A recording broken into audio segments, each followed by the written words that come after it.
amekupa nguvu, amekupa afya. Yesu mpendwa.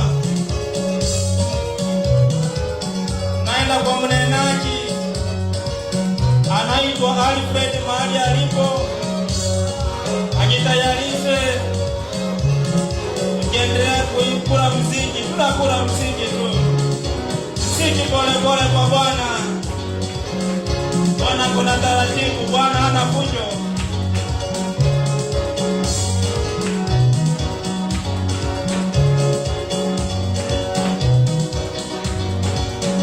Yaani mwimbaji anayeimba kidogo, yeye mwenyewe atafanya. Cheza cheza cheza.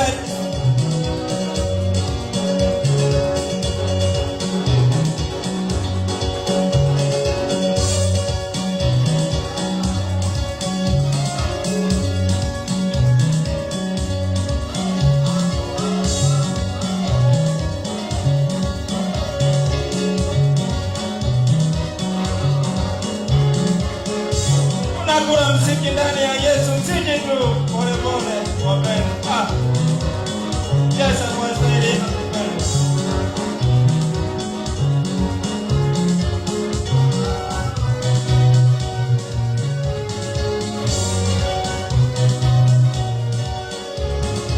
Inua, inua, inua, inua, inua, inua, inua, inua, bariki, bariki.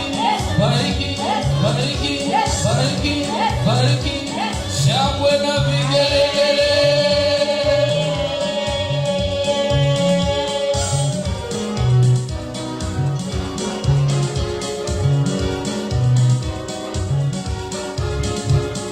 Bwana anaweza, mwachie yeye atawale. Bwana anaweza, mwachie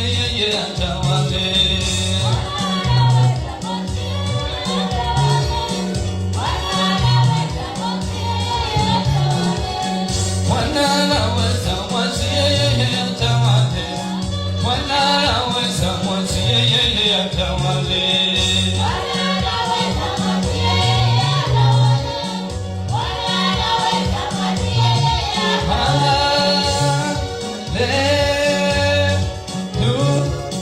Hallelujah.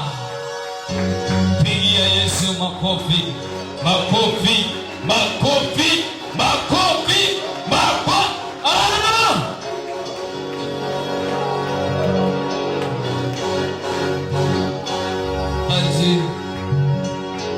Mbarikiwe sana kwa jina la Yesu. Mwenye amesimama apate nafasi ya kae. Halafu hiyo fani naomba mnizimie kabisa. Hii hapa mbele hii. Ukiona nimevaa koti hivi kuna kitu fulani kinanitatiza kidogo. Amina.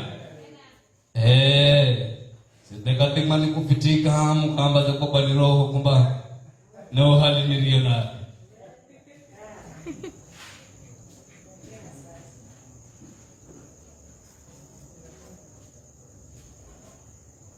Nisije nikaangushwa na kifafa alafu mkasema ni roho, kumbe ni ile hali niliona.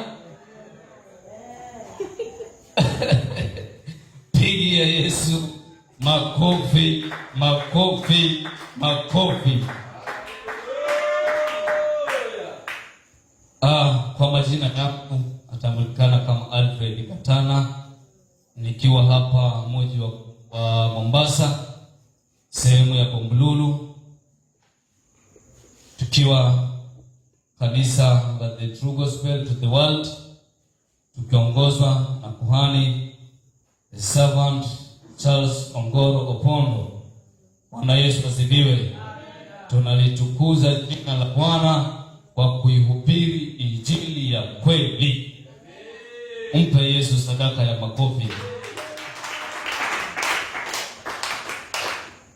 Ndugu zangu, nataka niseme kitu kwanza kabla sijaingia kwa mahubiri. Bwana Yesu asifiwe. Na kuonya wewe dadangu, wewe ndugu yangu, wewe kakangu, sasa hivi usikubali kununua simu yoyote ya second hand screen touch. hicho kitu na kuomba ukae nacho sana. Bwana Yesu asifiwe. Simu, wizi wa simu umeenea sana. Mimi nitaibiwa, nitasema Bwana ni wewe na kuachia. Lakini kuna yule atahitaji kupata simu yake. Bwana Yesu asifiwe. Chunga sana na hizo simu. Utakuja kuegemezewa gani hapa mbele ya madhabahu, utamwagwa ubongo, kisa ni simu. Kwa hiyo ichukue, itakusaidia. Pigia Yesu makofi mazuri. Taka tuingie katika mahubiri. Taka nifundishe kitu kidogo ndani ya Biblia. Ujumbe wangu, ufahamu katika maombi. Hicho ni kichwa, ufahamu katika maombi. Bwana Yesu asifiwe. Nataka tusome andiko pale, halafu ndo niendelee, ndo tutanielewa zaidi. Kuomba tunaomba. Bwana Yesu asifiwe. Maana Bwana aliweka kama kinga, haleluya, kama nguzo mojawapo ya kusimama katika wokovu na kuenenda vile Kristo anavyotaka yeye mwenyewe. Lakini nimekuja na ujumbe huu nikisema ya kwamba ufahamu katika maombi. Nataka nikupe sababu, na nitakupa ndani ya Biblia. Mungu atanena mwenyewe, wala sio bibi. Haleluya. Kuna mambo tunayahubiri, lakini baada ya kuhubiriwa kuna vile tunahitajika pia angalia katika maandiko. Je, ni sawa ama si sawa?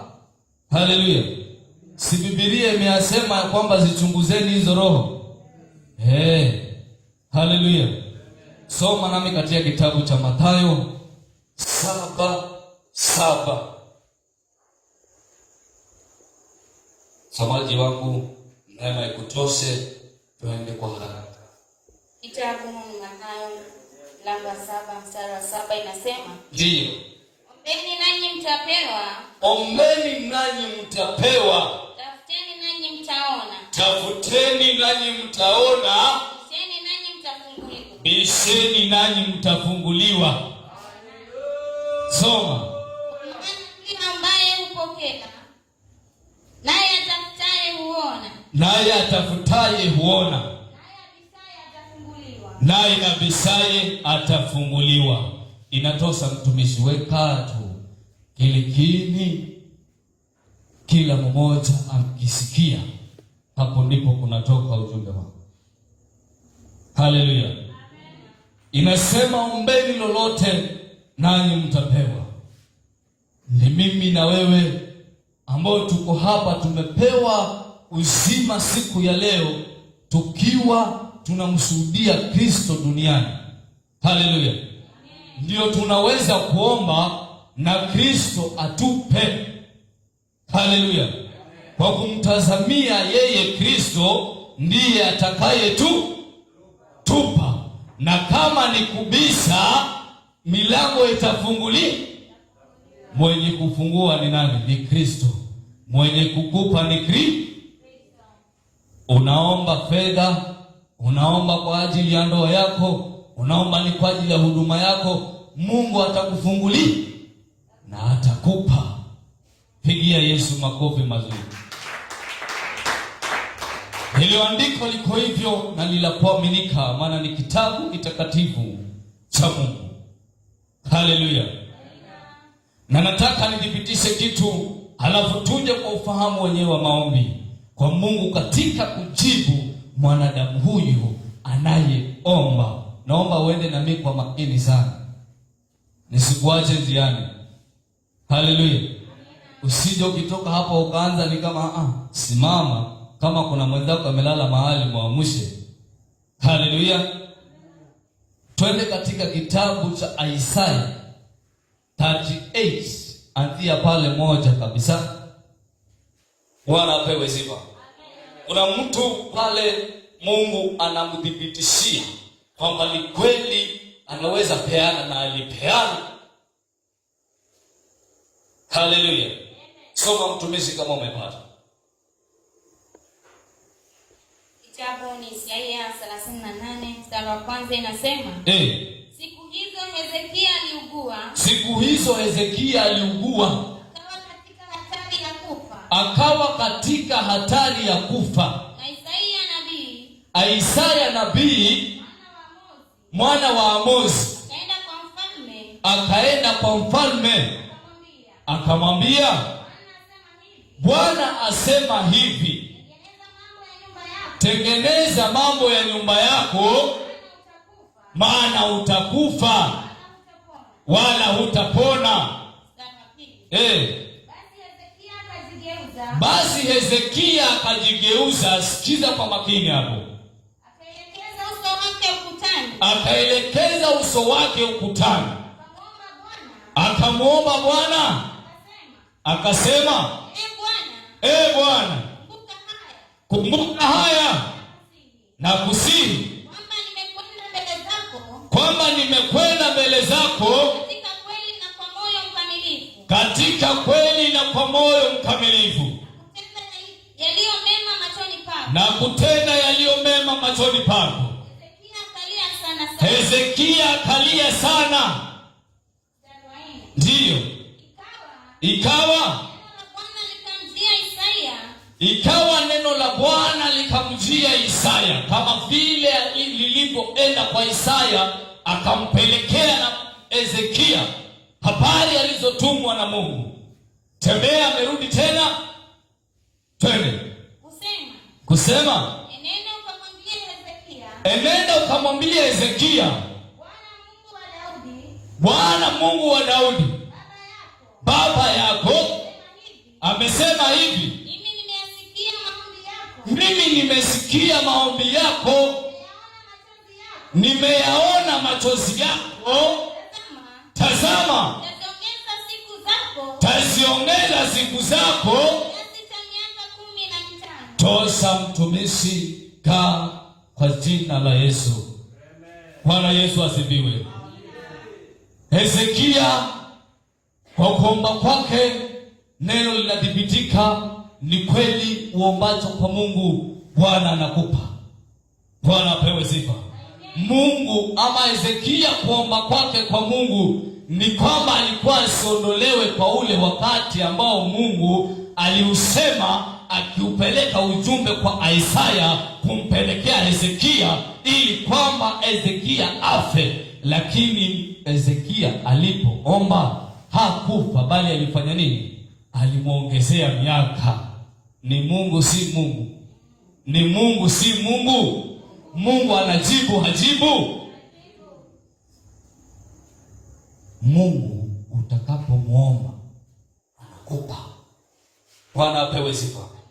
Mungu utakapomuomba anakupa.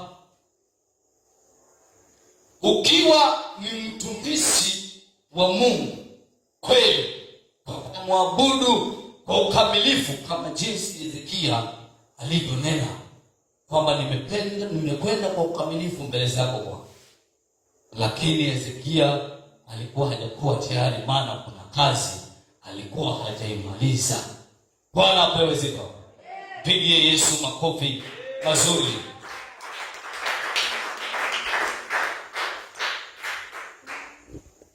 Nataka sasa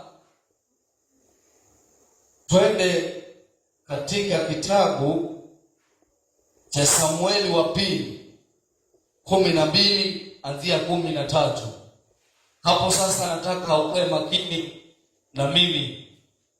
Bwana apewe sifa. Kaa makini na mimi.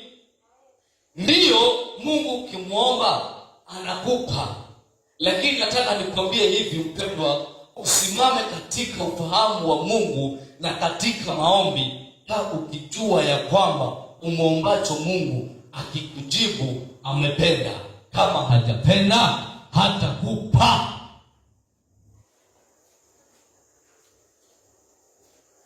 Bwana apewe sifa. Kuna mtu ananielewa? Kama unielewi useme sikuelewi.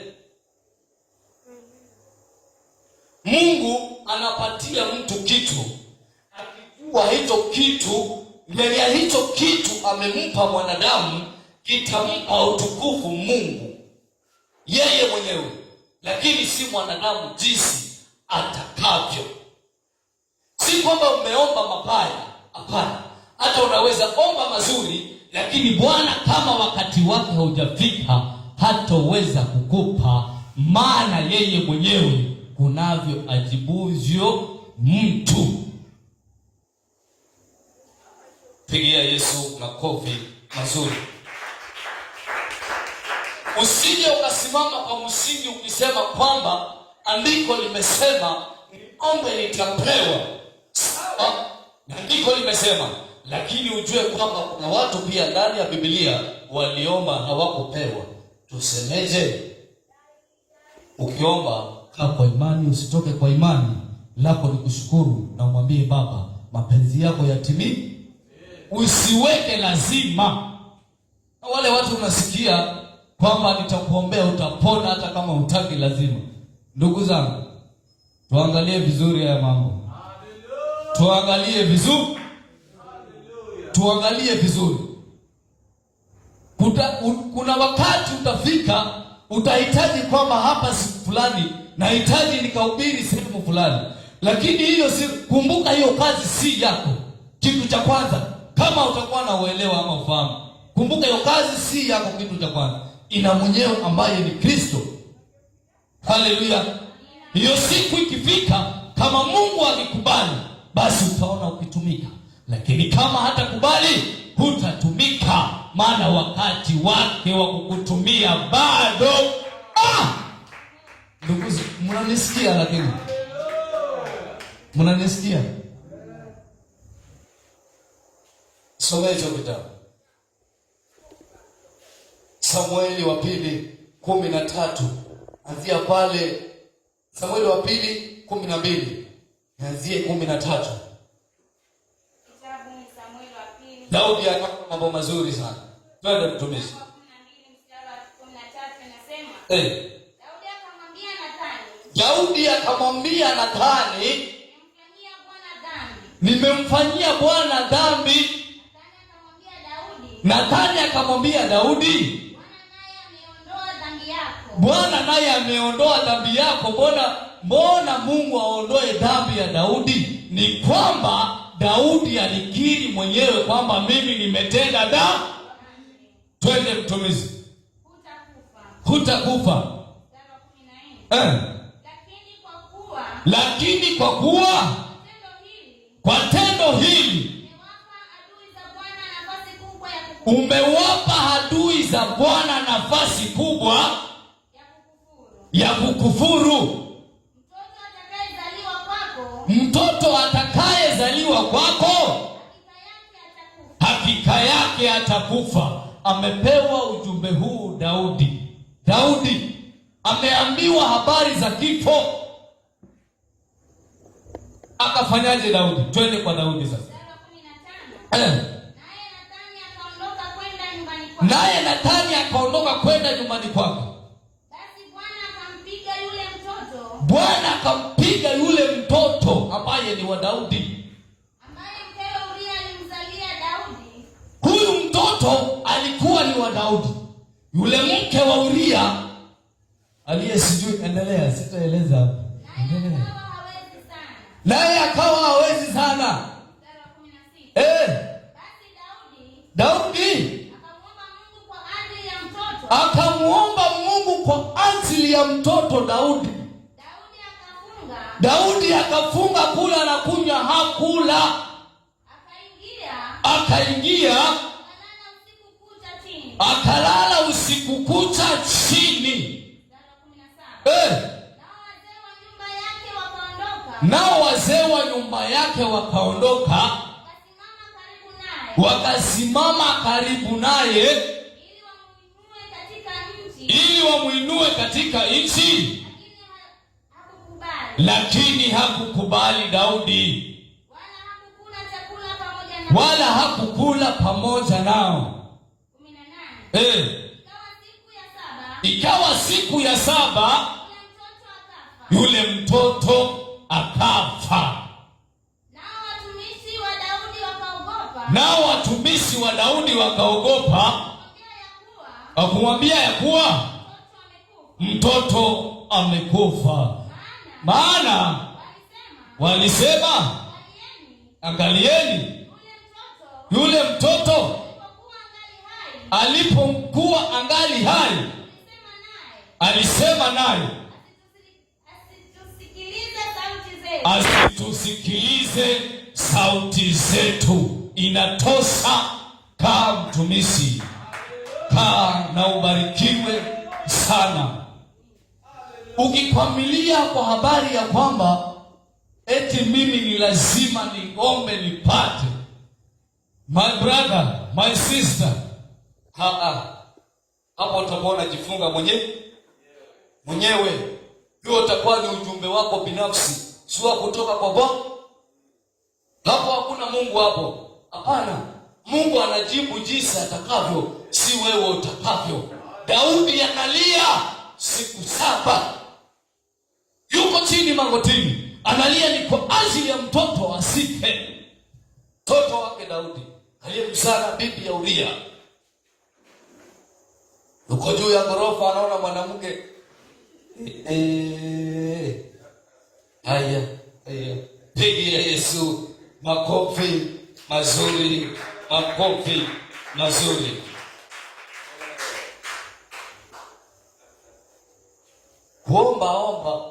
Omba, lakini nataka nikwambie pointi ya ufahamu kamili. Ukiomba, wacha nafasi ya Mungu mwenyewe afanye kazi. Wacha nafasi ya Mungu mwenyewe afanye kazi. Ni habari nzuri ulizopewa, ni mbaya, mwachie nani? Yeye ndiye atakayeona kile atakachokupa ama kukutendea kwa huo wakati, si wewe venye unataka. Si namna hiyo. Haleluya. Bwana asifiwe.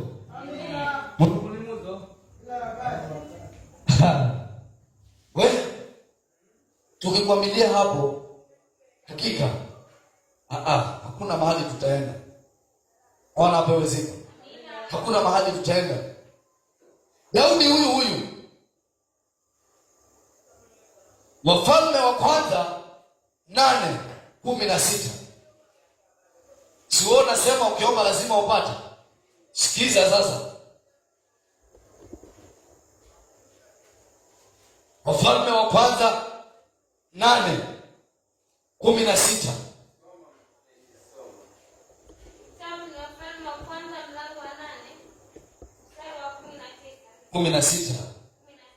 Ndio.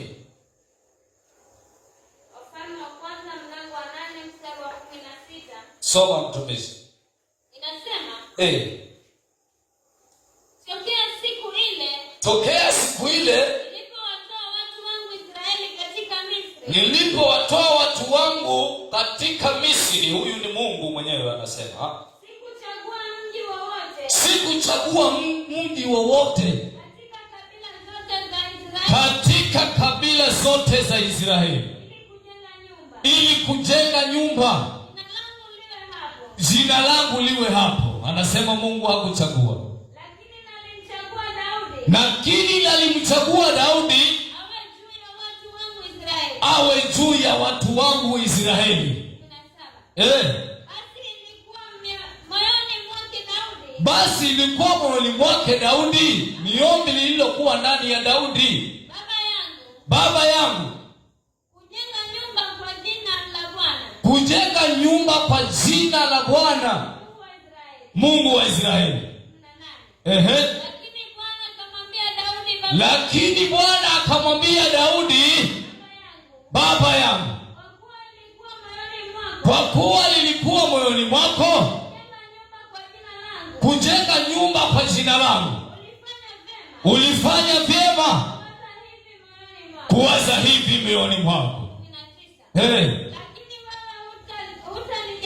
lakini wewe hutanijengea nyumba Daudi, hutanijengea nyumba ila mwanao atakayetoka katika viuno vyako. Tosa mtumishi, weka wamesoma Biblia hawa, vichwa vimejaa Biblia. Muwe hamtasoma nini? Hapana, mtasoma bwana, mtasoma. Daudi anaomba vizuri kabisa ndani ya moyo wake kwamba anataka mjengee nyumba Bwana, lakini inafika mahali Bwana anakataa. Mbona akatae? Mbona akatae? Ni kwamba Mungu anatumia mtu kulingana na vile yeye mwenyewe anaona. Mungu mwenyewe vile anavyoona ni sawa. Mpe Yesu sadaka ya makofi. Wewe familia kwamba nikiomba lazima nipate. Wewe kwamba tu hapo. Mungu ameweka mipaka na mtu anayemwabudu. Hicho iwe ndani ya akili yako. Kwa mtu anayemwabudu Mungu ameweka mipaka naye, iwe kwa kumtafuta, iwe kwa kutafuta mali za dunia, iwe kila jambo Mungu amelipanga mwenyewe na taratibu zake. Unaona pale moja, nenda hapo moja. Ukitaka kujua kweli, watu wengi wamelala hapo, wanakula friji saa hii. Unafikiri walikuwa wanaomba siku kama leo wewe hapo? Hapana, walikuwa wanaomba uzima tu. Walikuwa wanaomba kutembea tu na magari. Na Yesu mbona imefikia hapo? Ni kwamba wakati wa Bwana umefika. Wewe shukuru uko hapo. Soma kitabu cha mwisho Matendo ya Mitume 17 anzia 26. Usiombe unatoka njiani unaenda kutafuta, unaenda kufanya nini, ukasema kwamba lazima upate. Hapana, sikiza mapenzi ya Mungu yanasema nini. Kitabu ni Matendo ya Mitume mlango wa 17 mstari wa 26. Amen. Inasema naye alifanya kila taifa la wanadamu kutoka katika mmoja wakae juu ya uso wa nchi yote, akisha kuwawekea nyakati alizoziamuru tangu zamani na mipaka ya makazi yao. Ili wamtafute Mungu ingawa ni kwa kupapasa papa. Tosa mtumishi, kaa. Simalize, weka tu. Mungu ameweka mipaka na watu wake, jamani. Haleluya. Kuna watu wameomba kwamba wanataka waishi na magari, lakini sasa hivi wameenda chini, hata gari hawakupeleka ndani ya maboma zao, hata gari yenyewe imekosea njia, haikuenda pia. Pigia Yesu vigelegele. Bwana apewe sifa. Labda hii ya sanduku ya marehemu. Hiyo ndio gari ambao wote tutatembea nao. Haleluya. Hiyo ni lazima apewe sifa. Labda basi ukosekane pesa, lakini zikiwepo hiyo gari ndio unatembea nayo. Haleluya. Hiyo gari ndio utakaotembea na kufunza fahamu katika maombi. Usiweke mpaka yako na Mungu kiweka lazima. Hapana, jua kwamba Mungu anatenda kwa mapenzi yake. Simubarikiwe jamani. Simubarikiwe jamani. Simubarikiwe jamani. Baba wa uzima, katika jina la Yesu Kristo, neno lako Baba umelishukisha jinsi upendavyo. Baba, tutatii mapenzi yako kama wanadamu. Funga hili neno ndani ya vinywa vyetu, ndani ya akili zetu, ndani ya fahamu zetu, ili Baba tukatazamie ukuu wako. Ni kwako Yesu Kristo naomba nikiamini. Pigia mtumishi wa Yesu makofi mazuri. Pigia Yesu makofi mazuri. Ujumbe mzito, ujumbe mzuri kabisa. Yesu akubariki sana mtumishi. Ukweli ni kwamba hata kama tunaomba, tunauacha nafasi ya Yesu mapenzi yake. Hata yeye mwenyewe alikuwa naomba, nasema mapenzi ya Baba yatimie. Kuna nafasi hapo, yeye mwenyewe anajua, kwa sababu hiyo kitabu umesoma Mathayo, ukakuachia hapo na 9, ukawachia 9, ukawachia 8, ukisoma 9 usuke 10 na 11, kuna kitu kizuri, lakini mtajisomea wenyewe, kwa sababu kweli unahitaji gari vile mtumishi amesema, lakini Yesu amekutunuku uone mbingu. Akiona akikupa gari, badala ubebe watumishi wa Yesu kwenda kuhubiri Injili, utaanza kubeba watu kwenda ukura mila palini.